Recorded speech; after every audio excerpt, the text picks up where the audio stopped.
I'm delighted to welcome you. I'm Ellen Lupton. I'm a curator here at Cooper Hewitt, and I'm one of the organizers of our new exhibition, Beauty, the Cooper Hewitt Design Triennial. Tonight's event is a partnership between Cooper Hewitt and El Museo, our good friend and neighbor here on Museum Mile. It's part of the series called Diseño. These are free public programs celebrating the achievements of contemporary Latino designers. The series is made possible by a grant from the Latino Initiatives Pool, administered by the Smithsonian Latino Center. Since 1969, El Museo has been committed to sharing the full range of Latino cultures through its collections, exhibitions, and special events. And I'm just delighted that Cooper Hewitt has this collaboration. Super exciting. I think this is the second one this month, right? So we're really pleased to have you all here and to have our friends from El Museo here as well. About a year ago, Cooper Hewitt reopened after a huge renovation project. We completely rethought our galleries, our visitor experience, our use of technology. We reinvigorated our commitment to creating more programs for more people with a bigger and ever more global outlook. And this is all part of that.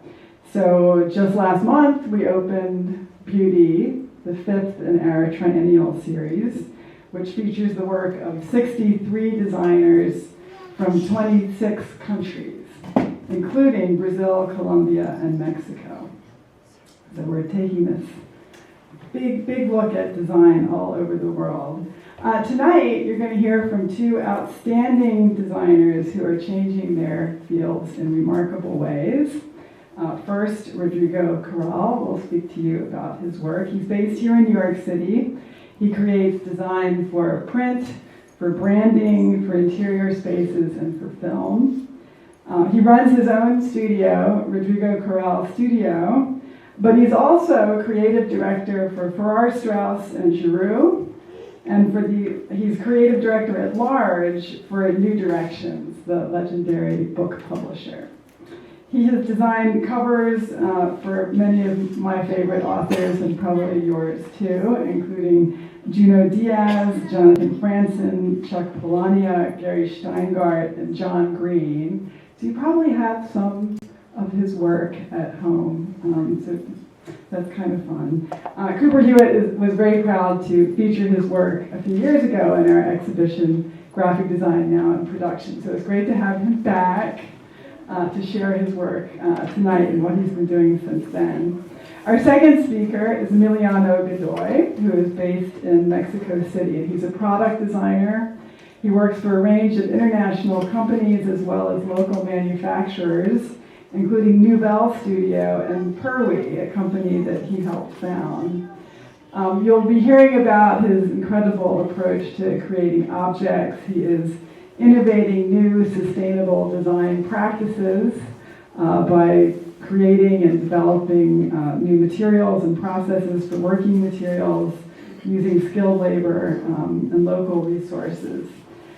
Several of his pieces are featured in our exhibition upstairs, including the Pablo and Pedro bowls, which are made from volcanic stone from Mexico City, and his Pizel vases. And some of these pieces are also in our permanent collection. We're very proud of that. And also available in our shop. So that's really cool. You can go and touch them and pick them up and feel them, which you cannot do in the exhibition. So it's my great pleasure to get to know Emiliano and to see Rodrigo again. They're each going to speak for 20 minutes, and then we're going to have a conversation and invite you to ask questions. I know I have a lot of questions for them too. So I welcome Rodrigo Corral.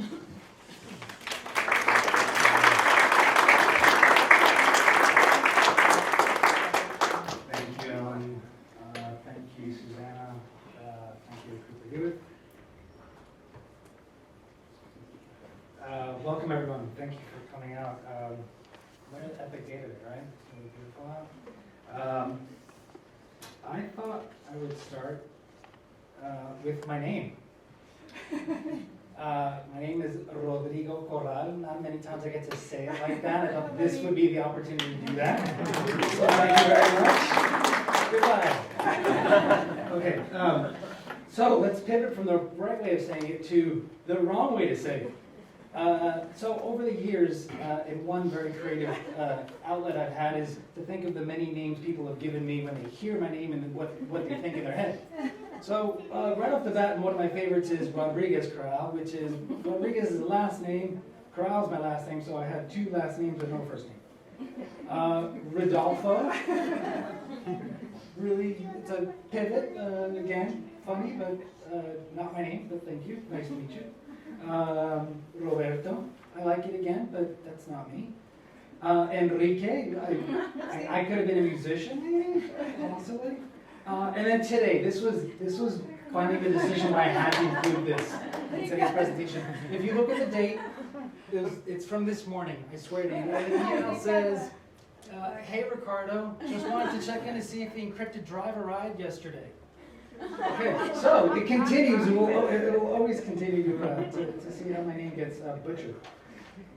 Anyhow, so transitioning, it's kind of important to talk a little bit about family, as here representing as a Latino, a proud Latino.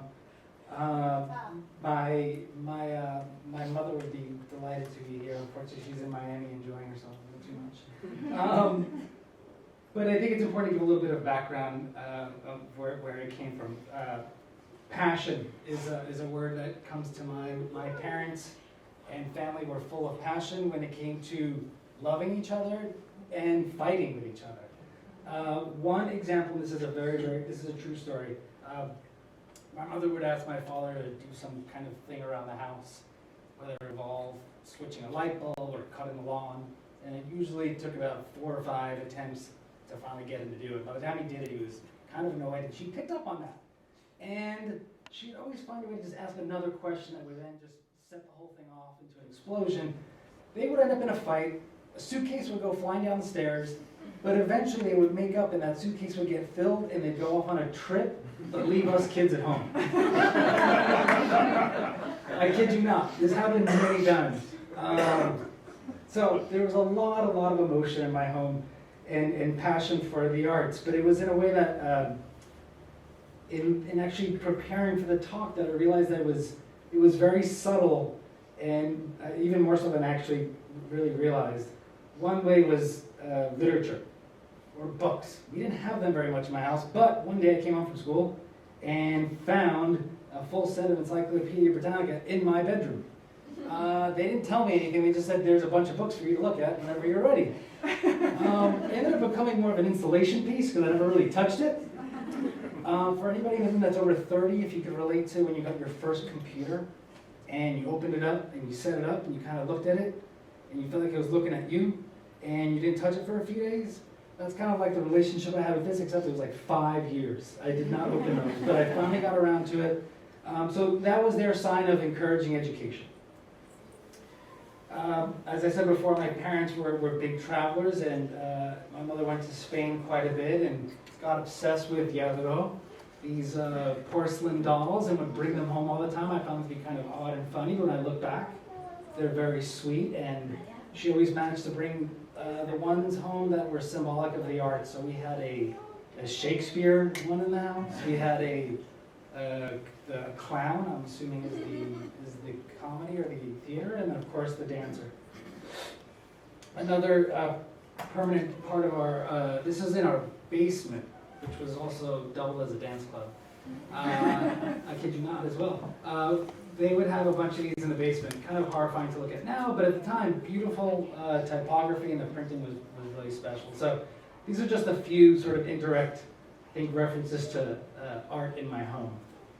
One that I think both my mother and father would be mortified that I shared the story with you, but I'm going to anyway because it's one that I think really dearly about. One summer, after we had our garage redone, but opted not to insulate the garage, my father decided to, over the course of the summer, fill the entire walls and ceilings of the garage with beer cans.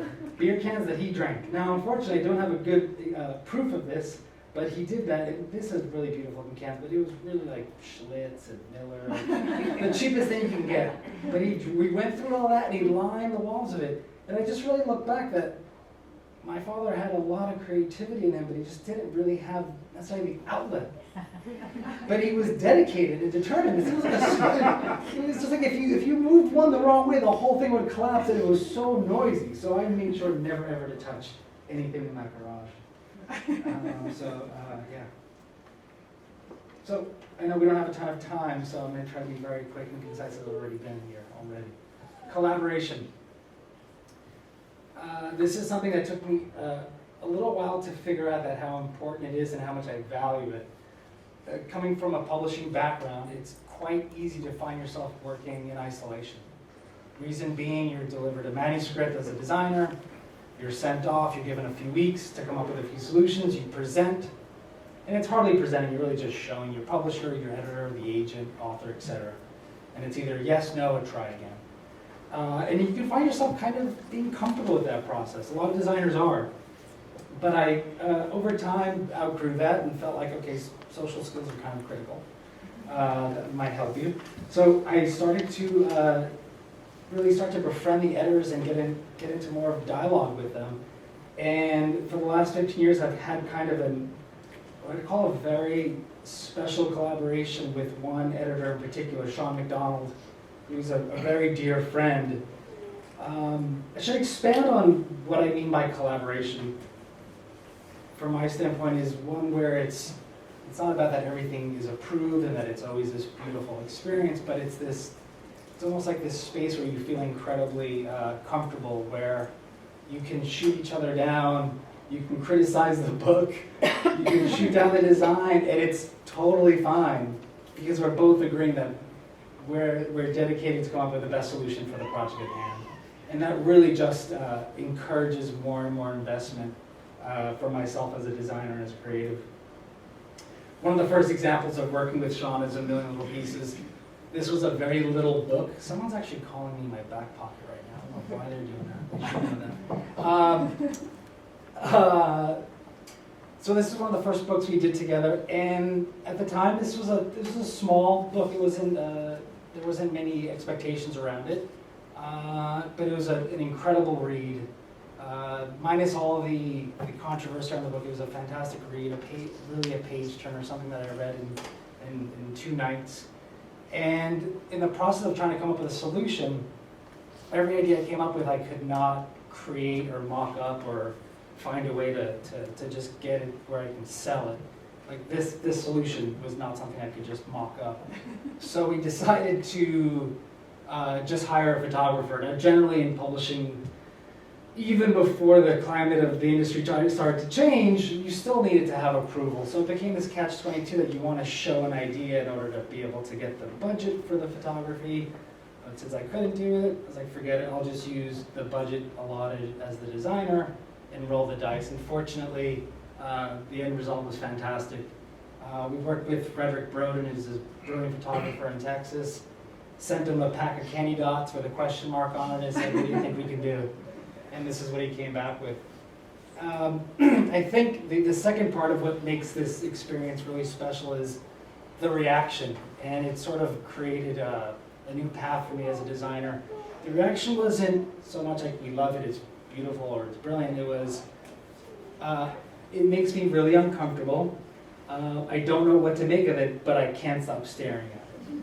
And that sort of, it's what sort of got me started in not only wanting to come up with solutions that were conceptually driven, but that could be multi-tiered, multi-layered, and hopefully at the very least, just sort of have like a guttural reaction to it, or yeah, just some sort of emotional feeling towards it. Again, this is another Sean McDonald collaboration. While he was at Riverhead and I was a freelancer at the time. Now this is an example where this didn't happen overnight. This took about 6 to 7 months. I was the first designer hired. They probably hired 2 or 3 other designers. I threw everything in the kitchen sink I could possibly come up with. The book is beautifully written. I've never read a book that was that the violence in it was so powerful that it kind of hurt my stomach, and I wanted to capture that in a visual. But they finally came down to this, and I can't say that it was that they came to their senses. It just, I think they might have ran out of time. They're like, shit, let's just go with this thing.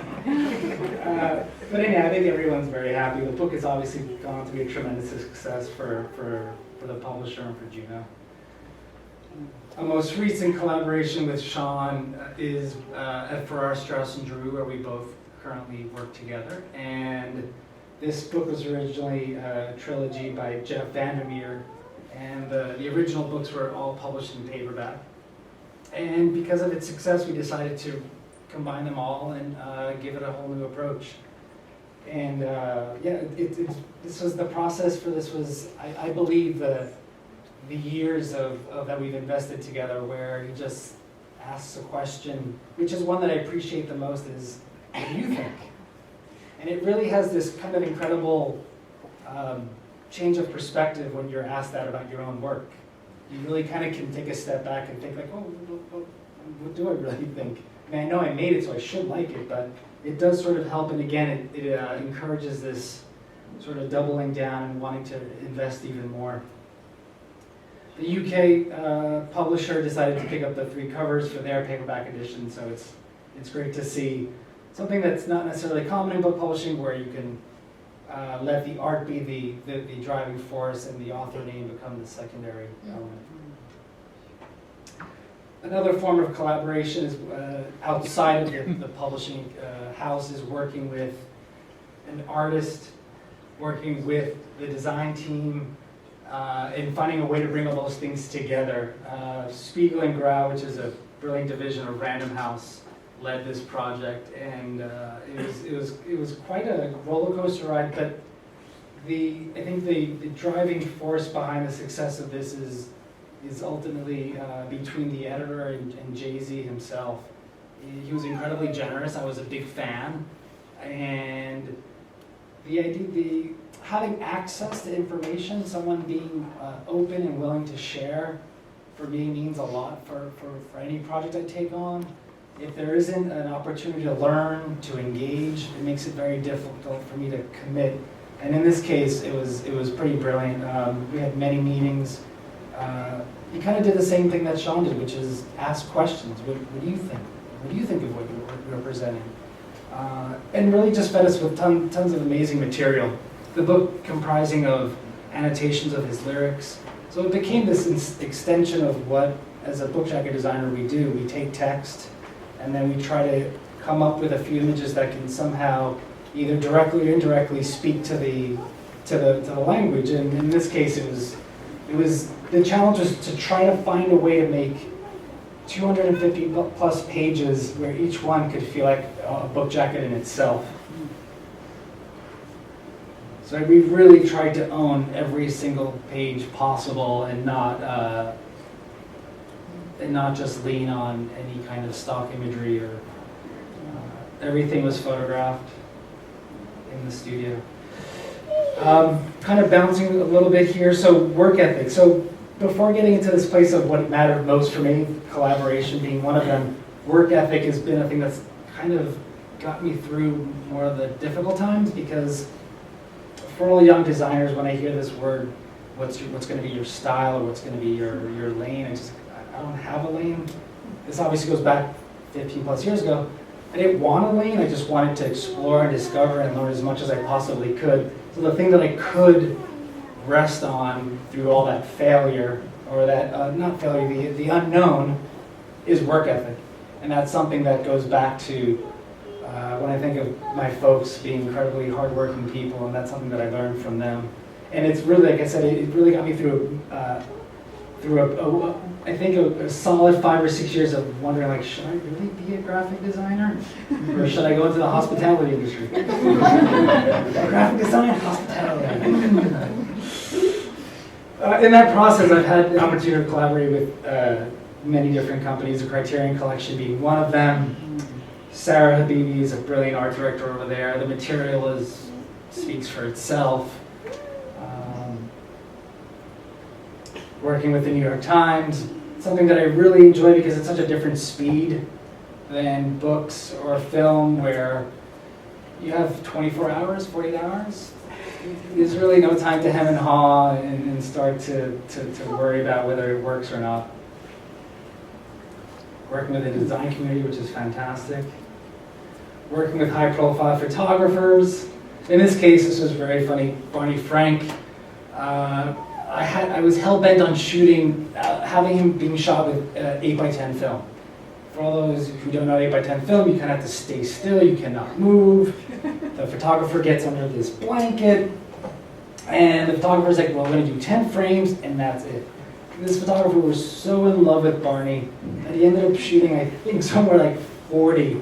And by 35, Barney's like, I know I'm not supposed to curse, I gotta get the hell out of here. He's like, get me out of here. He's like, no more pictures. He's like, my feet are killing me, I'm exhausted, I want to go home. But in the end, the shot is fantastic, and I think Barney was really pleased. Again, while, I don't know how I actually do this, but so I'm creative director for our Straus and Giroux. I also have my studio, and as Ellen was saying before, I work with New Directions as well. And in that time, I'm also doing a ton of freelance through my studio. Some stuff for Random House, for Penguin, for some international imprints. This is a glimpse into the beginning of a project for the AIGA for the upcoming gala, which is really exciting. We're doing the full branding for it, which is a really fun experience. But this is just one small element. Unfortunately, I don't have all the elements ready to show. So when I'm not doing all these things and trying to get art into my design work, so I went through a period of loving the idea of conceptualization, and this sort of punchline, humorous element of making design. Then it evolved into having multi-layers and tiered ideas that can reach many people. And then it just became, I want to start making my own work with no client, and that became really awkward. And so painful. It still kind of is weird because I feel like I have like this sort of mechanism of competitiveness that it's really not with anyone else. It's kind of in my own head, but it doesn't translate with art for some reason. But anyhow, we started doing these graphite drawings. It's I think it's sort of a nod to early college, of when you don't know what kind of work you want to be doing, but you stick with a technical craft. But what I'm picking is imagery that I think has the potential to be fraught with emotion, energy, hoping that when you look at it, you can attach ideas to it as well. This thing is, I wish I had it in context, this is about 6 feet wide. It's pretty massive. I thought I was going to finish it, but decided not to. So there's a theme here: sports, competitiveness. I swear, if I was 6'4", I'd probably be standing here. I'd probably be playing professional sports somewhere, hopefully. Maybe. But I do love sports, and I love the psychology of sports, and I love what drives people. And I feel like it's not just in sports, but it's in all the arts that I'm really. I'm still fascinated to hear people tell their stories of what motivates them, what gets them through highs and lows. And it's probably some of the best advice I ever got from my college roommate, and I'll finish on that if you're going to commit to being a creative or a designer, be prepared that it will be a roller coaster ride. There will be days you feel amazing, there will be days you will feel horrible at what you're doing. Today I feel pretty good. So. This is a sculpture of a porcelain basketball that we also painted, airbrush painted as well. It's already chipping and falling apart, unfortunately. Thank you. Should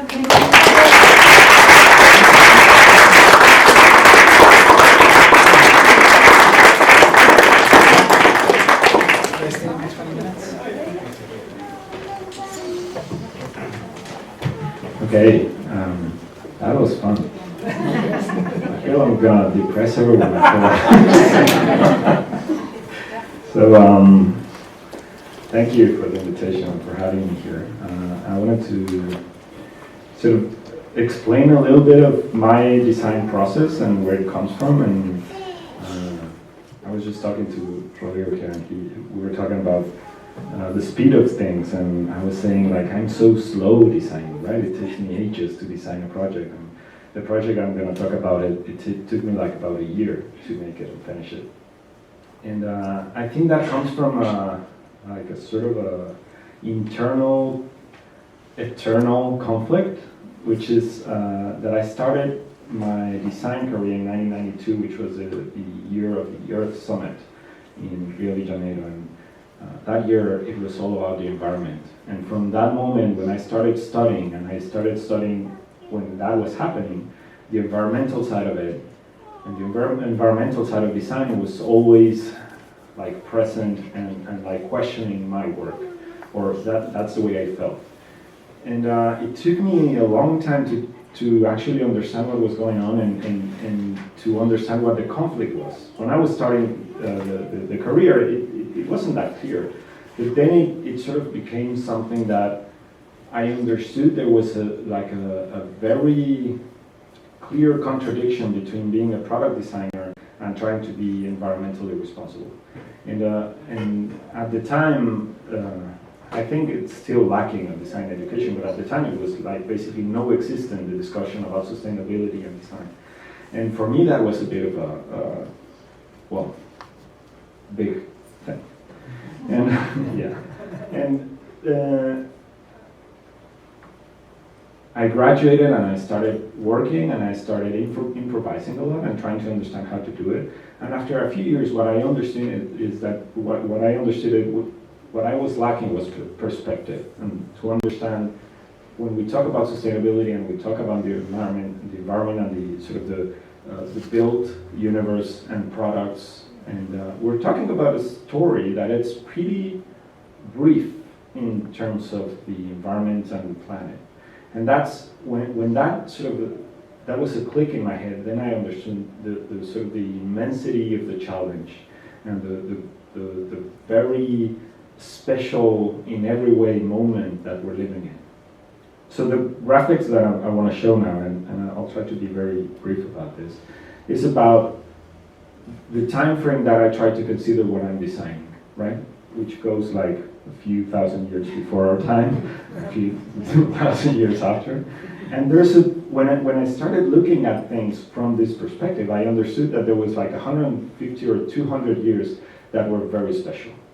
And I'm going to show you just a few graphics about the things that we usually take into consideration when we talk about well-being or progress or how well we're doing. And the first thing is health, right? If you're dead, you're not that healthy. So that's the first thing we look at. And what has happened is that in the last 150 years, life expectancy has doubled, right? When you hear about Marco Polo conquering the world at 30, it's not because he was young, it was because that was life expectancy. He was an old guy, right? He was like an old guy like conquering the world at 30.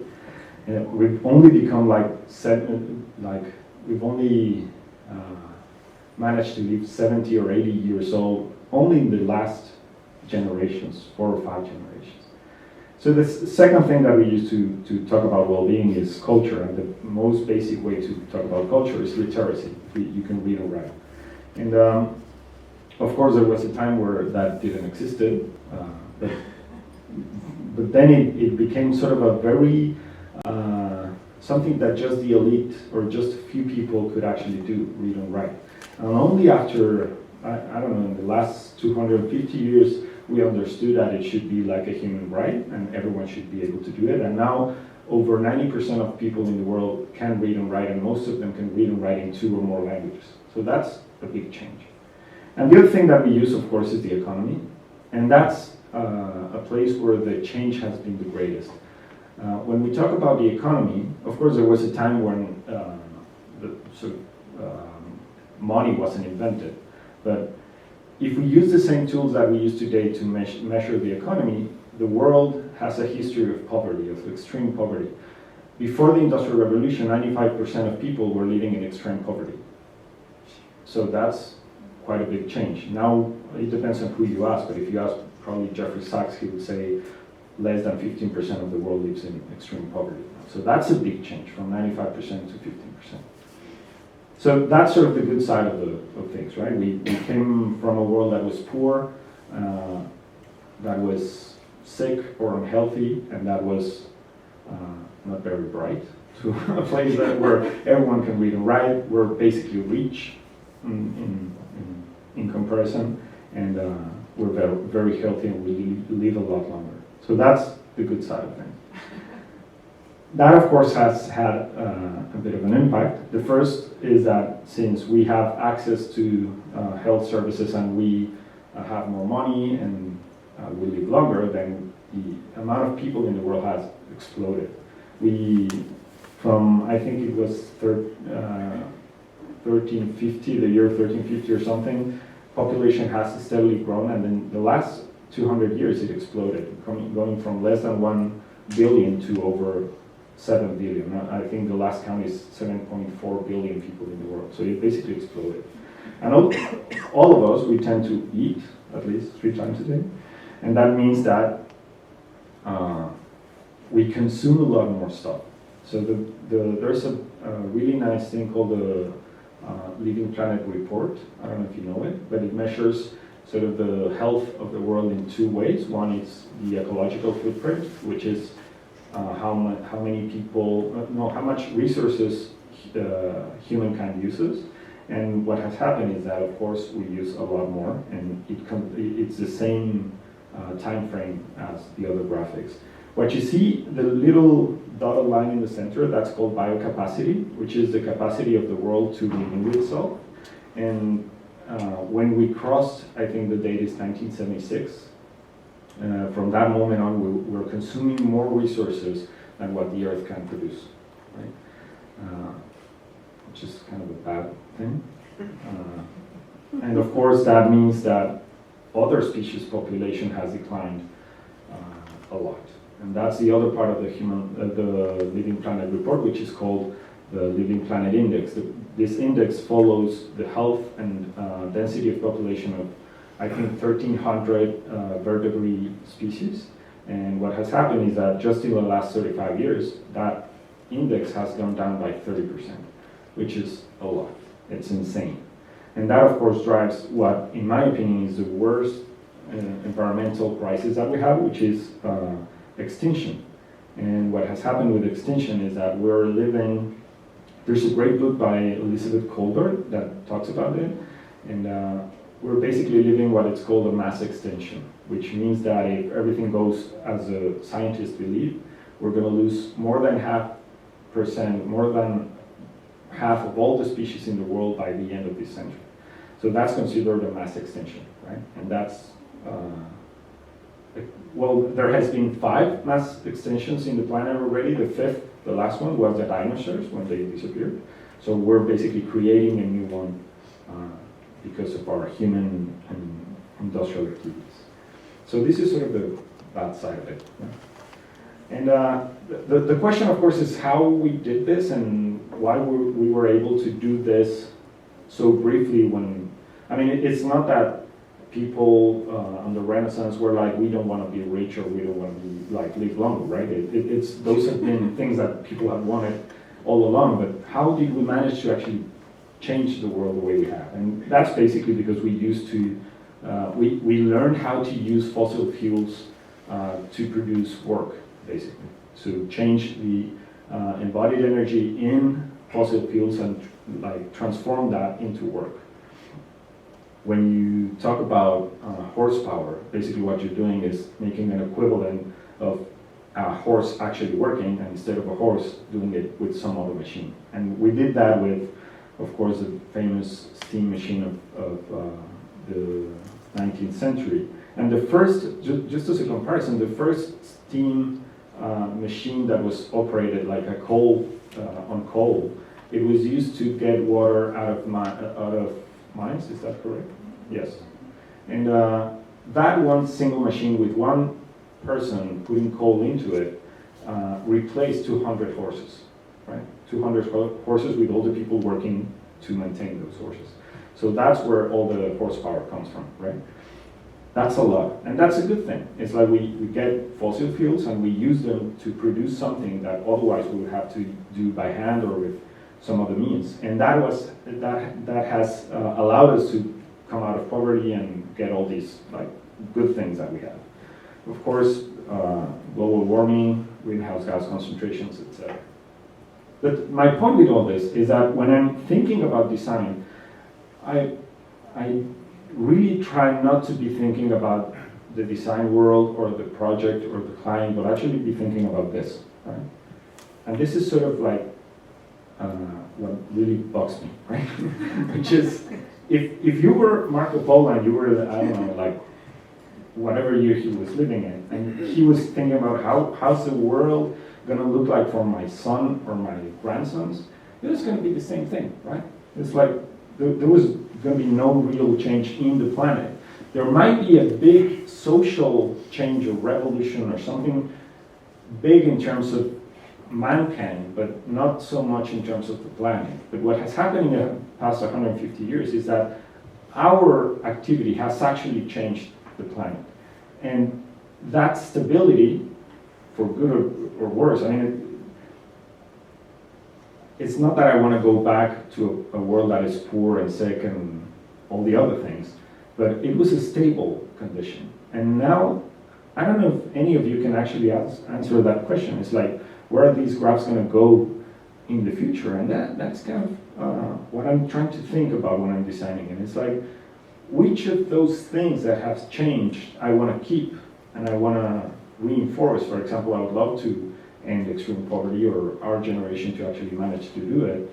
But at the same time, I wouldn't like the extinction trends that we have now to continue, right? So how do we use this tremendous amount of power that we have in terms of changing the world to actually shift these graphs in a way that we actually want it? And it's kind of depressing when you start thinking about this, because you kind of feel helpless about the whole situation, because it's like a huge problem. There are huge forces at work, and it's kind of hard to see like, oh, I'm designing this leaflet or this product and how this is going to impact that. And it's kind of hard to grasp. But there are a few examples where I think that this has actually worked. And I think you all have heard about the Kyoto Protocol, which is one of the greatest fiascos of world diplomacy. But there's the other one called the Montreal Protocol. You've heard of it? Yeah? No? It's the one that everyone signed for the aerosols and the ozone hole in the stratosphere. And that was a good example. Like, everyone signed it, everyone changed their technology, and all the world sort of worked in one direction. And the last measurements is that that ozone hole is actually shrinking and it's getting better. So it's, when you think about it, it's the world actually getting together and solving a problem that is in the stratosphere, which is kind of mind-blowing, right?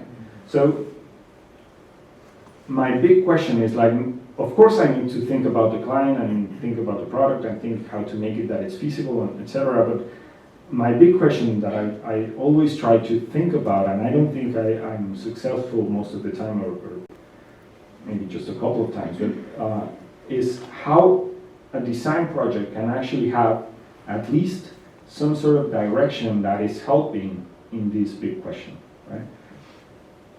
It's a sort of a big package or a big thing you want to do, but I think it's a worthier discussion to think about these things when you're designing a new product or a new project, and not so much about all the other stuff that as designers were sort of asked to be thinking about, like fashion and trends and a lot of other things.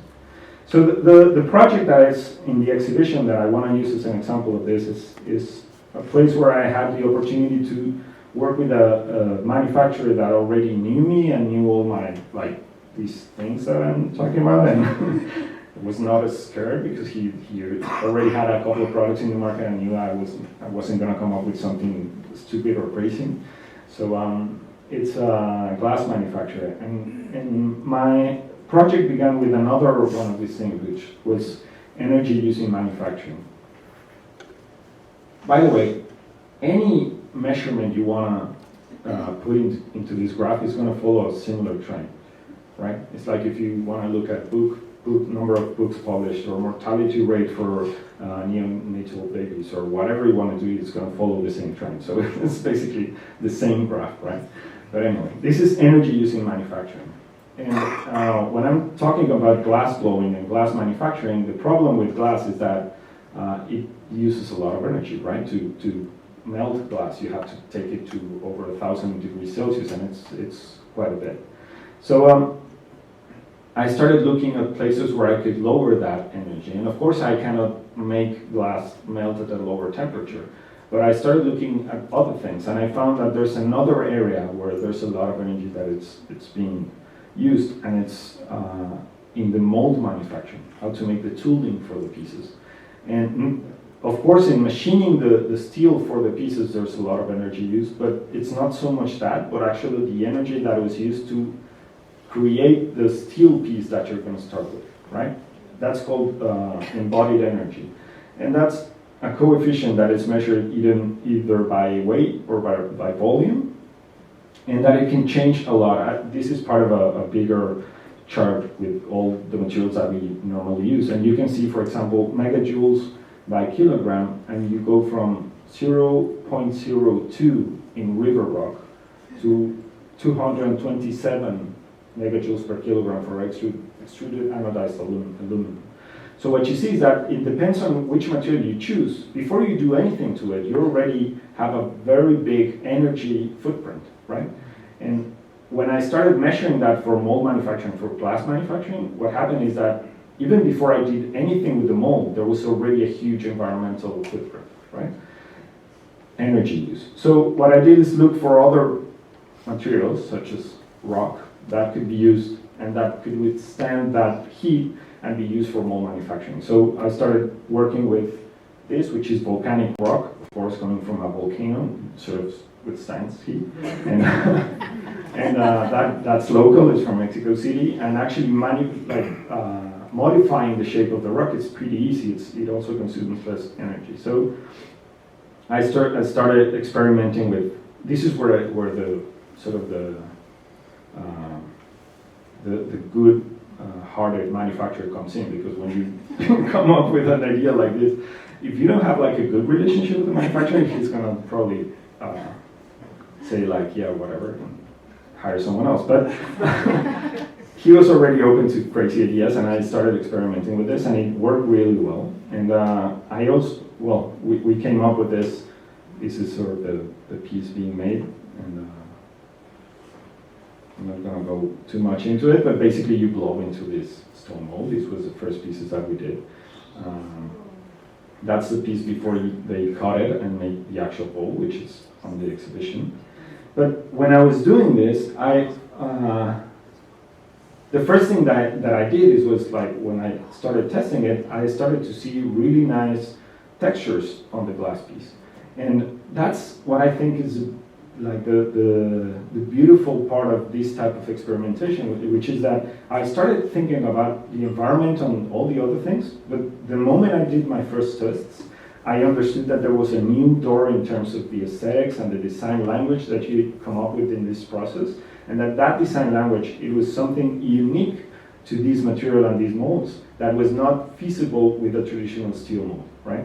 Coming up with a texture like this on a steel mold would be just insane to think about it. It would be very, really hard and difficult to make, crazy expensive, and it wouldn't just, it doesn't make sense, right? So when you change the framework around it, because you're thinking about the problem in a different way, then you open up a new sort of direction in terms of aesthetics, in terms of looks, and that's sort of something that is really like empowering and something that when it comes out right, I'm like, okay, I can be an optimist again.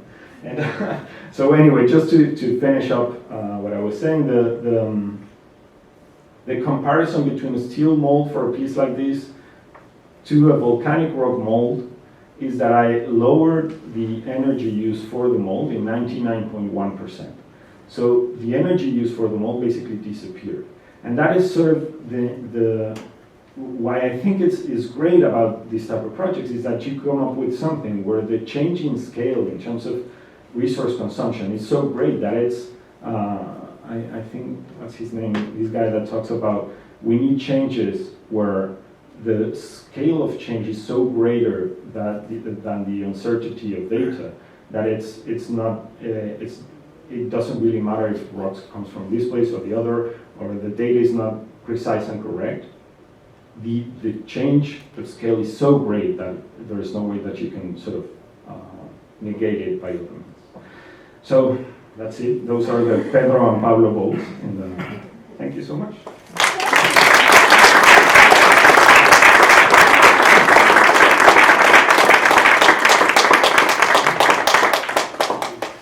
Hi.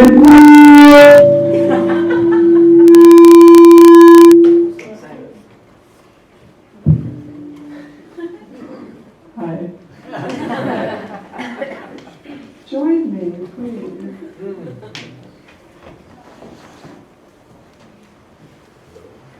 But you have to turn it on gently, like a close friend. Well, that was amazing. I like how, Emiliano, you took us from this sort of terrifying place to a place of some optimism. I told you it was going to be depressing. No, we all feel good. I feel like there's a kind of magic and alchemy described in taking this piece of rock, and it's just so elemental in relation to the materials. And I kind of want to come to this idea of alchemy and invention in both of your work. And I'd like to maybe hear a little bit from Roberto.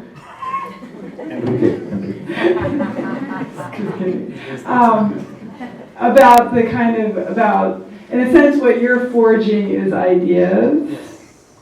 And there's a material component, but it is largely in the kind of realm of the image. That's right. And so I'd love to hear you talk a little bit about that, the process of invention in graphic design, maybe with an example like the X cover that you showed. And if I'm understanding. use the microphone. Oh, sorry. Okay, you guys can hear me. So much of it is the idea, the attachment that I hope for that the viewer can bring to the visual, because I am dealing in a very specific format. It's a rectangle. It's on paper. I hope not too much heat was used to create those covers, because now I'm gonna feel really crappy about it. We'll find out as soon as I get back to the office tomorrow. But it is this space, and it's restricted. So the outcome that I'm looking for is trying to attach as many things possible. So find as many things as we can attach to it as conceptually being. Yeah. Okay, but I guess what I wanted is more of a story. a specific philosophy stuff, but like tell me a story about an idea coming into being. Oh, jeez. Okay. Or you be thinking of one too. Yeah, your first story. All right, so let's use Junot for the brief and wondrous life of Oscar Wilde. So the main character in the book is this guy Oscar, and he's not very attractive, but he's a big personality. And in book covers, especially in literary book publishing, the whole idea is for you as a reader to create your own visual. It's not for me to spell it out, right, as a designer.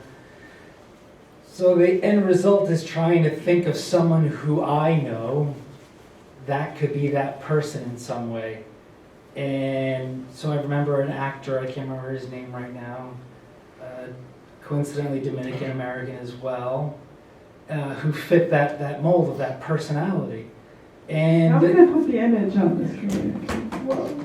And then the other element of trying to address, and I kind of touched on it a little bit in the presentation, is there was so much violence in the book and aggression in the book. So how do you deal with that in a way where I'm not running from it, but at the same time, I'm able to create that feeling in some way. So having the type be somewhat bastardized or covered up or messed with kind of addresses the lack of respect in some way, or the tension or the aggression. So those are the things two things that I was trying to address. How do I capture this person, and how do I express aggression and violence in some way? Is that Right, kind of through print itself. That's right. Right. Yeah. That's a good story. Is that a good answer? Yeah. And so your story is really about material and this kind of birthing of material out of the earth, right? So tell us about how this kind of process of discovering material. Well, many projects are about materials in the sense that it's sort of I don't know, it's the most obvious place where you should start, right? In terms of product design. But there are many projects where materials are just the least concern, right? When you're talking about, for example, a building, and like the environmental footprint of the building through its use is much, much higher than actually building the thing. And I remember, I don't know if this is going to be an answer for your question, but and I remember I was doing this store, the interior design of a store in Mexico City, and we were trying to do something that was not very invasive, and that we wouldn't be like redoing the whole building, basically. So the first thing that we do is we go and we make little holes to see what's behind the previous restoration of the place. We found a beautiful brick wall, and then we found that beneath a horrible laminate floor, there was a nice pine plank floor. And I was like, okay, let's just take everything off and like recycle it the best way we can and use the floor that's beneath. So we took the first floor, and yes, there was a nice pine plank floor, which was all filled with holes made out of like several different boxes and stuff. So we had to take it out because it was not safe. So we took it off, and there was another floor beneath it, which was also covered with stuff. And then we took that out, and everything was supported by these really big beams that were also in the point of breaking and killing someone. So we had to take those off, and beneath there was like 1.5 meters, like this high of a hole, and there was like water beneath it, right? So the building was being floated, and I was like, this place where you go like this.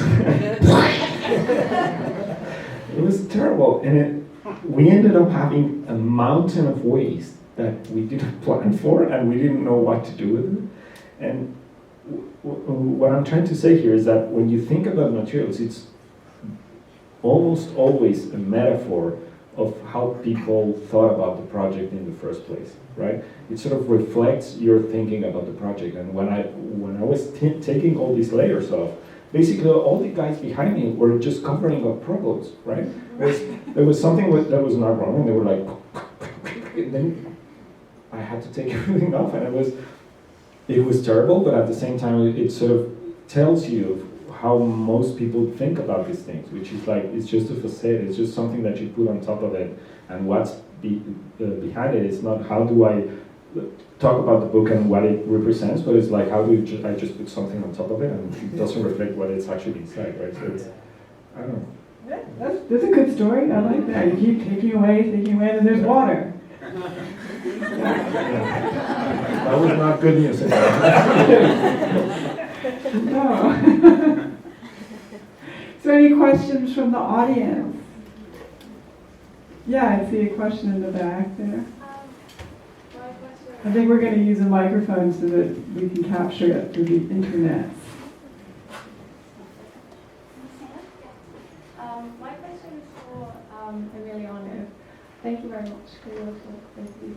But I went to a talk last week at FIT about, which was run by the Ethical Fashion Initiative, about in a response to everything that's happened in Rana Plaza. And the guy that was running the talk was a guy called Oret van Heerden, and he was talking about design and sustainability and Rana Plaza and how to prevent something like that happening again.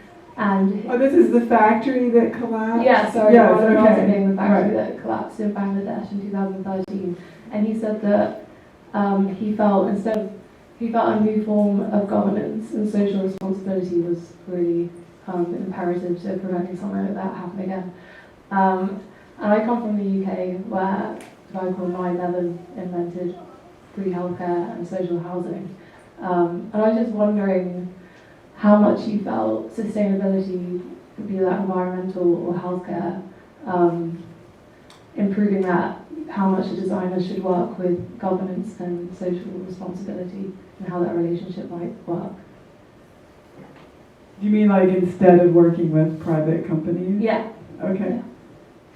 Well, I've done both, and I don't see that big a difference in terms of how the project is usually organized or structured. I think both the private sector and the government and NGOs even have a set of criteria to evaluate a project that I don't usually feel are the right criteria. And they're usually related to how they have to report their work, how they're going to be evaluated. And I don't feel that that way of looking at a project actually necessarily ends up producing a great project or a good project. And that's been sort of one of my main concerns throughout my career is how do I evaluate a project and decide if I did a good job or not. And when I tried to do that, I mean, what I now see in retrospect is that there is no sort of type of entity that necessarily produces great work, but it's more like how do you structure the project so that criteria to evaluate it are clear from the start, and those criteria have like an ethical background behind them. Right? I don't know if I'm making myself clear, but sometimes when you work with a company, they have 2 or 3 check boxes that they have to sort of cover, and the government might have 20, but those checkboxes doesn't necessarily mean that you're going to be happy with the project, but they're going to be able to sort of show it to their superiors and not be liable for anything, right? And that's just not the right way to approach work. I don't think that you get passionate about work when you have a checklist that doesn't reflect the way that you feel about work. So for me, it's not so much about the entity or the structure behind the project in terms of how it's funded or how it's managed or who are the stakeholders, but more about is there a clear vision and a clear criteria to evaluate the project, and if everyone involved in the project share that vision and understand that these criteria to evaluate it are more important than how you structure the project to accomplish the end result. I don't know. Yeah. Yeah, that's a good question. Anybody else? There are some people oh yeah, go ahead. And then I'll come to the front. Yeah. Yeah, my question is for Rodrigo. Basically, I just wanted to know, like, you commission work, you get commissions, and then you do your own thing.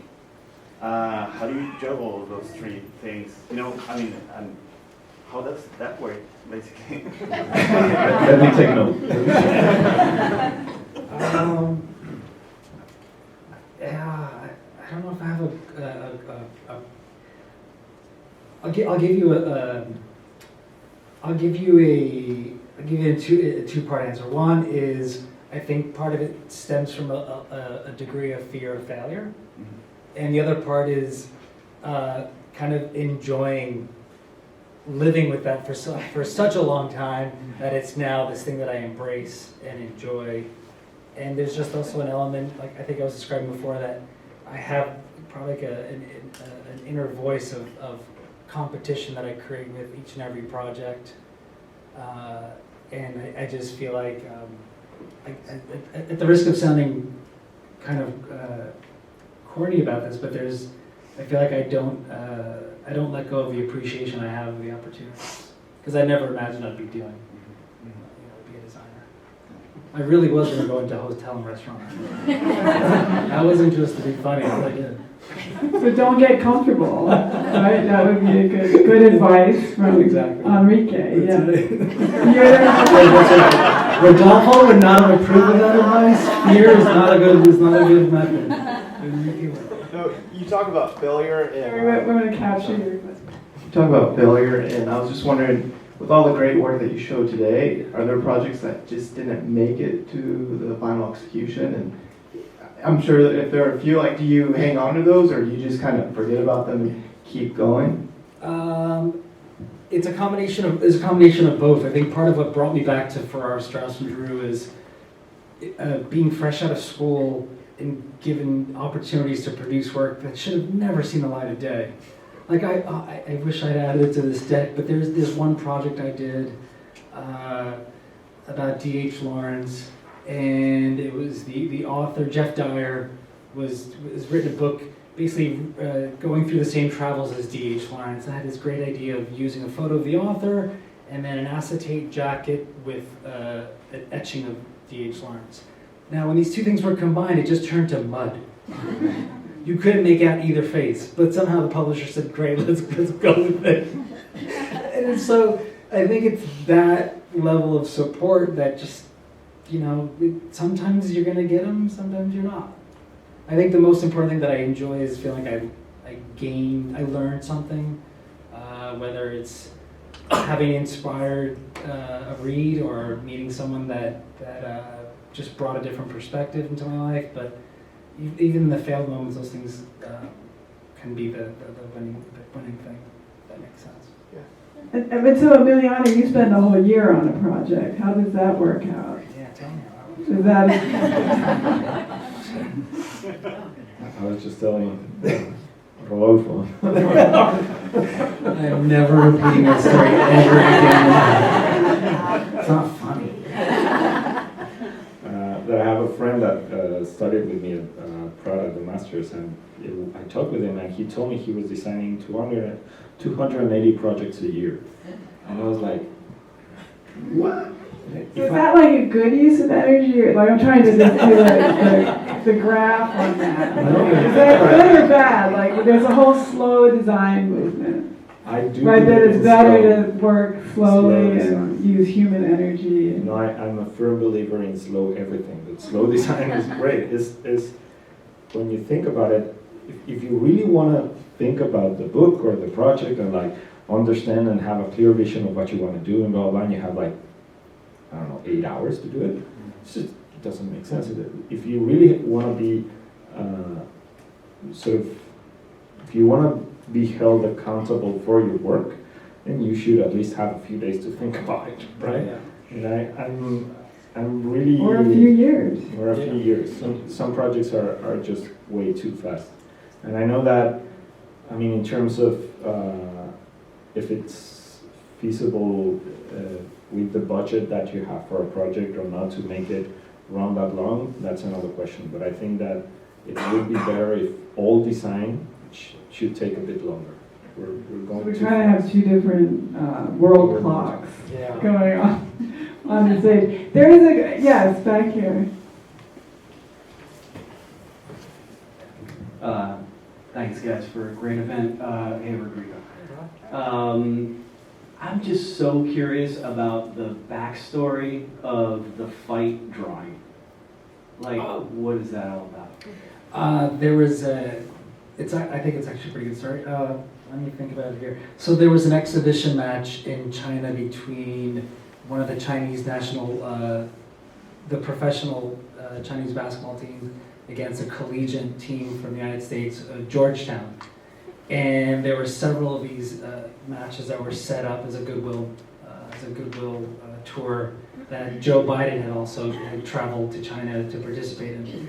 And the games got very aggressive, and it just ended up resulting in a really brutal physical fight and embarrassment for both countries. That sounds familiar. It's very goodwill of them. Yeah. I think also I was just drawn to the image because I think I just spent an extended period of time staring at Picasso's Guernica, and just felt that this is a potential symbol of what might be coming down the road. So again, it's one of these things like I could love the sheer athleticism of the actual event, the idea of it, but also just what it could symbolize. So I want, oh yeah, we have a question here. I think I'll take 2 more questions and then I have a question, 3 more questions. Question for Sort of Rodrigo. moving towards the end. Go ahead. You talked a bit about the idea of asking someone what they think as a way to ask them to reinvest in what they're working on to bring the most of themselves to it. So if I could ask you to put your creative director hat on and kind of expand on that and talk about your general approach to getting designers that you're working with to bring their best to the projects that they're working on for you. Well, I think if we're starting off with valuing what your team is giving, bringing to the project, as opposed to here's this image, here's this typeface, put it together and show it to me tomorrow. Like that doesn't sound rewarding. It doesn't sound as challenging or an opportunity to learn. So I think it's giving the designer an opportunity to go and figure out and stumble, whatever it may be, or discover on their own. So I think that question of asking, what do you think is just an extension of what starts with just even interviewing the people that I bring in. It's knowing that the box is already checked off, that the person loves design, is committed, whether they're great yet or not. If they're committed to it, I'm willing to work with them because I know I'll be incredibly supportive. I know I'm really enthusiastic about it. So hopefully those things combined and with a little time, that you'll get there, or the people that work with me get there. And I've had some luck. Like I currently have an intern. He doesn't speak great English, and I feel like he's potentially product of going through a college system and not having a professor pull him aside and say, hey, these are the things you want to invest in. So I make it a point that if I'm bringing him in as an intern, I'm going to touch on 3 core things. Like 1, you need to articulate your ideas. Secondly, be able to feel like they're your ideas. And third, make sure what you're saying you're visually doing. And these are things I'm constantly reiterating. And within like 2 or 3 months, it's amazing to watch this happen. And I'm sure part of it's just like I at least promise to give 20 minutes each day that 30 minutes are in the studio, just like let's talk. Let's talk about design. What are you Wow, thinking? I want to be your intern. That's amazing. There's another question. So, this is a question for both of you. You talked about material and how you use that. You talked about the publishers and the authors and what their objectives are. Both of you, how much are you thinking about the users that Oh, that's a are good one. going to be, using the books, using the bowls, etc.? Why don't you hit this one? Well, it depends on the project, to be honest. For example, the project of the bowls that I didn't think about the user at all. the only user that I thought about was actually the guy blowing the thing. And that was a big thing, like talking with them and being very involved in how they blow the thing and if it was going to work and if it was going to be a nightmare for them. But the actual guy with a bowl in his house, I didn't think That's so interesting. But The that was maker is the user. Yeah, I was thinking about the makers, but it's a special kind of project in the sense that it's really hard to make a bad bowl, right? It's like there was no crime in it. I wasn't going to kill anyone. But there are other projects where the user is sort of like paramount in terms of the discussion. And there are a few projects where I've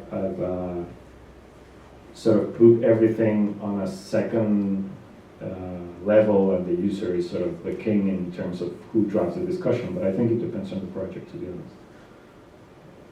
Do you have any users, Rodrigo? In an ideal world, I'd like it to be a balance of a level of something that's visually enticing, but also if you're jumping into the text, you'll discover something that you would have not discovered if you hadn't read the book. So hopefully you'll find something on the cover that you'd only discover if you read the book. So that's as far as I'll go. Okay, so how about we take one more question? Okay, thank you. Thank you.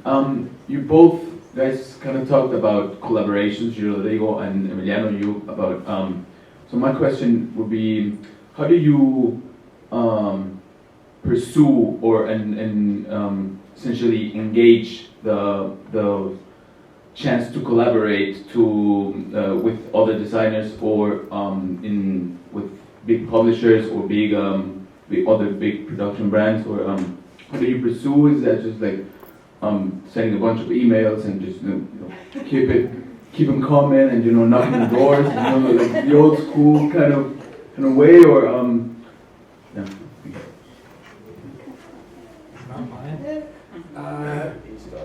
I think all of the approaches. Sometimes it's sending an email and you don't get anything back. Sometimes it's being introduced through your network of friends and staying in a city long enough. But I would say most of it's just reinvesting and doing the work that I'm doing becomes just an extension of hopefully someone sees it and that triggers something for someone. That's what I would say is the bulk of the outreach. Is just Everybody wants to collaborate with me. Yeah, so that answers the question. Sure, thanks. For me, it's the same. I'm not very good at promoting my work or myself. It's usually I sort of trust the work to be the main That's right. sort of billboard for it. And most of the times where I've been very eager to get something and I actually get it, it's a terrible project. So I realize that, and no, it's not joke. It's like when you sort of really try really hard to get a project and the other side is not that like enthusiastic about it, you should get that as a sign, a very clear sign of like maybe that chick flick, what's the name? Like maybe he's not that into you. Exact same thing. It's like you're really eager about the project and the other guy's not. Maybe you should let it cool for a few years and see if like later it works. We got dating advice, we got save the world advice, we got the alchemy of ideas. What an incredible night. Just so thank you for sharing so much of yourself, and thank you all for being here. Thank you, Museo, and all our amazing people here at Cooper Hewitt.